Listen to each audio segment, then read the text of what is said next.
दिल्ली विधानसभा निवडणुकीच्या निकालात एकीकडे आम आदमी पक्ष आणि काँग्रेसला अपयशाचं गोड बघावं लागलं। भारतीय जनता पार्टीचं कमळ 27 वर्षांनंतर राजधानी दिल्लीत मोठ्या दिमाखाने फुललं। अर्थातच चौफेर मायक्रो नियोजन, कमालीची मेहनत आणि योग्य सुसंवाद यांची सांगड भाजपने साधली आणि यशाचं शिखर गाठले। आपच्या अपयशात त्यांच्यातील आणि काँग्रेसमधील कमालीचा कलह राहुल गांधींची बेफिक्री कारणीभूत ठरली। पण चर्चा होते फक्त एकाच नावाची, ते म्हणजे अजित पवारांच्या राष्ट्रवादीचे।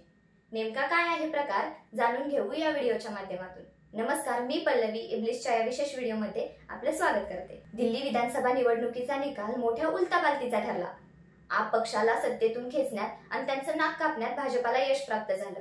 त्याची कारणे अनेक आहेत, पण आजची चर्चा जरा वेगळ्याच कारणाने होते। इकडे भाजपचेच मित्र पक्ष, पण याच निवडणुकीत सर्वच्या सर्व उमेदवार फक्त पराभूतच झाले नाही तर त्यांचं डिपॉझिट सुद्धा जप्त झाले। कोणते आहेत ते पक्ष समजून घेऊ।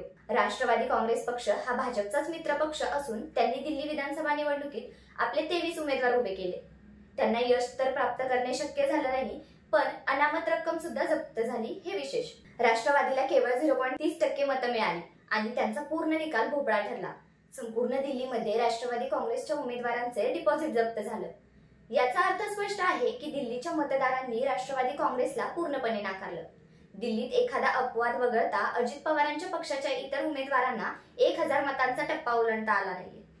काही उमेदवार तर 100 मतेही मिळवू शकले नाहीत। तसेच अनेक मतदारसंघांमध्ये नोटांपेक्षा राष्ट्रवादी काँग्रेस आणि रामदास आठवलेंच्या उमेदवारांना कमी मतं मिळाली।